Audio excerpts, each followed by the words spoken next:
ಬನ್ನಿ ಇದೀಗ ನಮ್ಮ ಜೊತೆ ಮಾತನಾಡೋದಕ್ಕೆ ಸಚಿವರಾದಂಥ ಡಾಕ್ಟರ್ ಯತೀಂದ್ರ ಸಿದ್ದರಾಮಯ್ಯನವರು ನಮ್ಮ ಜೊತೆ ಇದ್ದಾರೆ. ಮಾತನಾಡ್ತೀವಿ ಸರ್. ಹಿರಿಯ ಸಚಿವರಾದಂಥ ರಾಮಲಿಂಗಾರೆಡ್ಡಿ ಅವರು ರಾಜೀನಾಮೆ ಕೊಟ್ಟಿದ್ದಾರೆ ಸರ್. First reactions. ಈಗ ರಾಮಲಿಂಗಾರೆಡ್ಡಿ ಅವರು ನಮ್ಮ ಪಕ್ಷದ ಹಿರಿಯ ನಾಯಕರು, ಬಹಳಷ್ಟು ವರ್ಷಗಳಿಂದ ಜೊತೆಗೆ ಇರುವಂಥವ್ರು ಮತ್ತು ಕಾಂಗ್ರೆಸ್ ಪಕ್ಷಕ್ಕೆ ಅತ್ಯಂತ ನಿಷ್ಠಾವಂತವಾದಂಥ ನಾಯಕರು.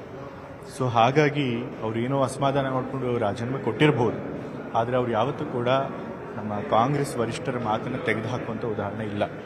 ಸೊ ಹಾಗಾಗಿ ಶ್ಯೂರ್ ನಮ್ಮ ಕಾಂಗ್ರೆಸ್ ವರಿಷ್ಠರು ನಾಯಕರುಗಳು ಅವ್ರ ಜೊತೆ ಮಾತನಾಡಿ ಅವರ ಮನವೊಲಿಸಿ ಏನಾದರೂ ಒಂದು ಸೊಲ್ಯೂಷನ್ನ ಕಂಡುಹಿಡಿದು ಈ ಒಂದು ಬಿಕ್ಕಟ್ಟನ್ನು ಬಗೆಹರಿಸ್ತಾರೆ ಅನ್ನೋ ನಂಬಿಕೆ ಇದೆ ಸರ್. ಈಗ ಅವರು ಬಿಕ್ಕಟ್ಟನ್ನು ಬಗೆಹರಿಸಬೇಕು ಅಂದರೆ ಬೆಂಗಳೂರು ಅಭಿವೃದ್ಧಿ ಖಾತೆಗೆ ಪಟ್ಟಿಡಿದಿದ್ದಾರೆ ಸರ್. ಮತ್ತೊಂದು ಕಡೆಗೆ ಜಲಸಂಪನ್ಮೂಲ ಖಾತೆನೂ ಬೇಡ ಅಂತ ಇದ್ದಾರೆ.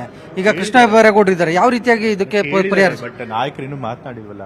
ನಾಯಕರ ಜೊತೆ ಚರ್ಚೆ ಮಾಡಿದ್ಮೇಲೆ ಅವ್ರ ಮನಸ್ಸು ಬದಲಾಗಬಹುದು, ಅಥವಾ ವರಿಷ್ಠರು ಅವರಿಗೆ ಬೇರೆ ಏನಾದರೂ ಖಾತೆ ಮನೆ ಹೋಲಿಸ್ಬೋದು. ಸೊ ಈ ಬೇಕಾದ ಸಾಧ್ಯತೆ ಇದೆ. ಒಂದ್ಸರಿ ವರಿಷ್ಠರ ಜೊತೆ ಅವ್ರು ಚರ್ಚೆ ಮಾಡಿದ್ರೆ ಖಂಡಿತ ಎಲ್ಲ ಬಗೆಹರುತ್ತೆ ಅನ್ನೋ ನಂಬಿಕೆ ಇದೆ ಸರ್. ಈಗ ಇವ್ರು ರಾಮಲಿಂಗಾರೆಡ್ಡಿ ಅವ್ರ ಜೊತೆಗೆ ಜಾರ್ಜು, ಮುನಿಯಪ್ಪ ಇವರೆಲ್ಲ ಅಸಮಾಧಾನಗೊಂಡಿದ್ದಾರೆ ಸರ್. ಪವರ್ ಕಾರ್ಪೊರೇಷನ್ಗೆ ಕಿರಿಯ ಅಧಿಕಾರಿ ತಂದಾಕಿದ್ದಾರೆ ಅಂತ ಜಾರ್ಜು.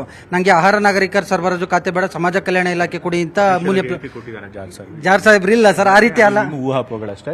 ಮುನಿಯಪ್ಪ ಸರ್ ಹೇಳಿರ್ಬೋದು ಅಫಿಷಿಯಲ್ ಆಗಿ. ಸೊ ಅವ್ರನ್ನೂ ಕೂಡ ಮಾತನಾಡ್ತಾರೆ. ಶ್ಯೂರ್ ಎಲ್ಲರೂ ಕೂಡ ಪಕ್ಷದ ಹಿತದೃಷ್ಟಿಯಿಂದ ನಮ್ಮ ವರಿಷ್ಠರ ಮಾತನ್ನ ಕೇಳಿ ಪಕ್ಷಕ್ಕೆ ಬಲ ತುಂಬುವ ಕೆಲಸ ಮಾಡಿ ಸರ್. ಈಗ ನೀವು ತುಂಬಾ ನಿರೀಕ್ಷೆ ಇಟ್ಕೊಂಡು ಕ್ಯಾಬಿನೆಟ್ ಸೇರಿದ್ರಿ. ಈಗ ಆರಂಭದಲ್ಲೇ ಈ ರೀತಿಯಾದಂಥ ಒಂದು ಅಸಮಾಧಾನಗಳು ಏನು ಸಂದೇಶ ರವಾನೆ ಆಗುತ್ತೆ ಸರ್ಕಾರದ ಬಗ್ಗೆ? ಇಲ್ಲ, ಯಾವುದೇ ಒಂದು ಸರ್ಕಾರ ಇದ್ದಾಗ ಸಣ್ಣ ಪುಟ್ಟ ಈ ರೀತಿ ಸಮಸ್ಯೆಗಳು ಬಂದೇ ಬರುತ್ತೆ. ಬಟ್ ನಮ್ಮ ಪಕ್ಷ ಬಲವಾಗಿದೆ.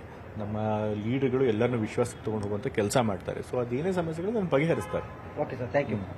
ಸೊ ಇದಿಷ್ಟು ಸಚಿವರಾದಂಥ ಡಾಕ್ಟರ್ ಯತೀಂದ್ರ ಸಿದ್ದರಾಮಯ್ಯನವರ ಸ್ಪಷ್ಟ ನುಡಿಗಳು. ಕ್ಯಾಮ್ರಾಮನ್ ವಿಶ್ವನಾಥ್ ಹಾವೇರಿ ಜೊತೆ ಹೆಬ್ಬಾಕ ತಿಮ್ಮೇಗೌಡ, ನ್ಯೂಸ್ 18 ಕನ್ನಡ, ಬೆಂಗಳೂರು. ಬನ್ನಿ ಇದೀಗ ನಮ್ಮ ಜೊತೆ ಮಾತನಾಡೋದಕ್ಕೆ ಸಚಿವರಾದಂಥ ಡಾಕ್ಟರ್ ಯತೀಂದ್ರ ಸಿದ್ದರಾಮಯ್ಯನವರು ನಮ್ಮ ಜೊತೆ ಇದ್ದಾರೆ. ಮಾತನಾಡ್ತೀವಿ ಸರ್. ಹಿರಿಯ ಸಚಿವರಾದಂಥ ರಾಮಲಿಂಗಾರೆಡ್ಡಿ ಅವರು ರಾಜೀನಾಮೆ ಕೊಟ್ಟಿದ್ದಾರೆ ಸರ್. First reactions.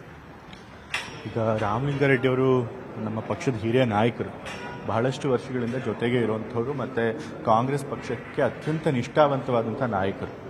ಸೊ ಹಾಗಾಗಿ ಅವ್ರು ಏನೋ ಅಸಮಾಧಾನ ಮಾಡಿಕೊಂಡು ರಾಜೀನಾಮೆ ಕೊಟ್ಟಿರ್ಬೋದು, ಆದರೆ ಅವ್ರು ಯಾವತ್ತೂ ಕೂಡ ನಮ್ಮ ಕಾಂಗ್ರೆಸ್ ವರಿಷ್ಠರ ಮಾತನ್ನು ತೆಗೆದುಹಾಕುವಂಥ ಉದಾಹರಣೆ ಇಲ್ಲ. ಸೊ ಹಾಗಾಗಿ ಶ್ಯೂರ್ ನಮ್ಮ ಕಾಂಗ್ರೆಸ್ ವರಿಷ್ಠರು ನಾಯಕರುಗಳು ಅವ್ರ ಜೊತೆ ಮಾತನಾಡಿ ಅವರ ಮನವೊಲಿಸಿ ಏನಾದರೂ ಒಂದು ಸೊಲ್ಯೂಷನ್ನ ಕಂಡುಹಿಡಿದು ಈ ಒಂದು ಬಿಕ್ಕಟ್ಟನ್ನು ಬಗೆಹರಿಸ್ತಾರೆ ಅನ್ನೋ ನಂಬಿಕೆ ಇದೆ ಸರ್. ಈಗ ಅವರು ಬಿಕ್ಕಟ್ಟನ್ನು ಬಗೆಹರಿಸಬೇಕು ಅಂದರೆ ಬೆಂಗಳೂರು ಅಭಿವೃದ್ಧಿ ಖಾತೆಗೆ ಪಟ್ಟಿಡಿದಿದ್ದಾರೆ ಸರ್. ಮತ್ತೊಂದು ಕಡೆಗೆ ಜಲಸಂಪನ್ಮೂಲ ಖಾತೆನೂ ಬೇಡ ಅಂತ ಇದ್ದಾರೆ. ಈಗ ಕೃಷ್ಣ ಬೈರೇಗೌಡರು ಇದ್ದಾರೆ. ಯಾವ ರೀತಿಯಾಗಿ ಇದಕ್ಕೆ ಪರಿಹಾರ? ಬಟ್ ನಾಯಕರು ಇನ್ನೂ ಮಾತನಾಡಿಲ್ವಲ್ಲ. ನಾಯಕರ ಜೊತೆ ಚರ್ಚೆ ಮಾಡಿದ್ಮೇಲೆ ಅವ್ರ ಮನಸ್ಸು ಬದಲಾಗಬಹುದು, ಅಥವಾ ವರಿಷ್ಠರು ಅವರಿಗೆ ಬೇರೆ ಏನಾದರೂ ಖಾತೆ ಮನೆ ಹೋಲಿಸ್ಬೋದು. ಸೊ ಈ ಬೇಕಾದ ಸಾಧ್ಯತೆ ಇದೆ. ಒಂದ್ಸರಿ ವರಿಷ್ಠರ ಜೊತೆ ಅವ್ರು ಚರ್ಚೆ ಮಾಡಿದ್ರೆ ಖಂಡಿತ ಎಲ್ಲ ಬಗೆಹರುತ್ತೆ ಅನ್ನೋ ನಂಬಿಕೆ ಇದೆ ಸರ್. ಈಗ ಇವ್ರು ರಾಮಲಿಂಗಾರೆಡ್ಡಿ ಅವ್ರ ಜೊತೆಗೆ ಜಾರ್ಜು, ಮುನಿಯಪ್ಪ ಇವರೆಲ್ಲ ಅಸಮಾಧಾನಗೊಂಡಿದ್ದಾರೆ ಸರ್. ಪವರ್ ಕಾರ್ಪೊರೇಷನ್ಗೆ ಕಿರಿಯ ಅಧಿಕಾರಿ ತಂದಾಕಿದ್ದಾರೆ ಅಂತ ಜಾರ್ಜು. ನನಗೆ ಆಹಾರ ನಾಗರಿಕರ ಸರಬರಾಜು ಖಾತೆ ಬೇಡ, ಸಮಾಜ ಕಲ್ಯಾಣ ಇಲಾಖೆ ಕೊಡಿ ಅಂತ ಮುನಿಯಪ್ಪ ಕೊಟ್ಟಿದ್ದಾರೆ. ಜಾರ್ ಸಾಹೇಬ್ರು ಇಲ್ಲ ಸರ್, ಆ ರೀತಿ ಅಲ್ಲ, ಊಹಾಪೋಗಳಷ್ಟೇ. ಮುನಿಯಪ್ಪ ಸರ್ ಹೇಳಿರ್ಬೋದು ಅಫಿಷಿಯಲ್ ಆಗಿ. ಸೊ ಅವ್ರನ್ನೂ ಕೂಡ ಮಾತನಾಡ್ತಾರೆ.